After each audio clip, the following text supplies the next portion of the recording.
Assalamu alaikum viewers, welcome back to Manzoor Naqibi Information Channel.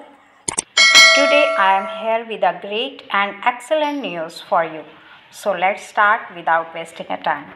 सल्तनत Oman और मुमलिकत Saudi अरब KSA ने पायदार तरक्की के हसूल के लिए माहौलियात के शोबे में मफाहिमत की एक याददाश्त पर दस्तखत किए हैं। MOU पर इन्वायरमेंट अथॉरिटी के चेयरमैन डॉक्टर अब्दुल्ला अली अल आमरी और KSA की वजारत माहौलियात, पानी और ज़राअत के नायब वज़ीर बराए माहौलियात डॉक्टर उसामा इब्राहिम फ़कीहा ने दस्तखत किए।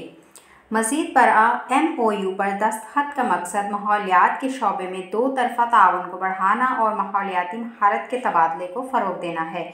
इसी के साथ अपनी गुफ्तगू का आगाज़ जारी रखते हुए बात करेंगे फ़लस्तीन में होने वाले जुल्म और तशद्दुद के बारे में, जो कि ओमान के इज़्ज़त माब सैयद बदर हमादुल बसीदी वज़ीर ख़ारजा ने आज एक फ़ोन कॉल में दोस्त जमहूरिया हिंद के वज़ीर ख़ारजा डॉक्टर सुब्रमण्यम जयशंकर के साथ दो तरफ़ा ताउन और हम आहंगी के ताल्लुकात पर तबादला ख्याल किया।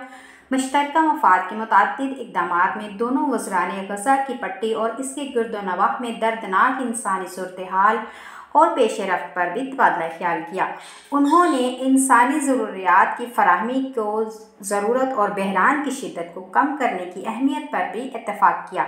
उन्होंने तमाम फ़रीक़ैन से तशद्दुद और दहशतगर्दी के चक्कर को तोड़ने और दो रियासती हल, एक मुनसिफ़ाना और जामिया अमन पर ज़ोर दिया। बैनुल-अक़वामी क़वानीन के मुताबिक फ़लस्तीनी इलाकों पर इस्राईली कब्ज़े को ख़त्म करने पर इत्तफ़ाक़ किया गया।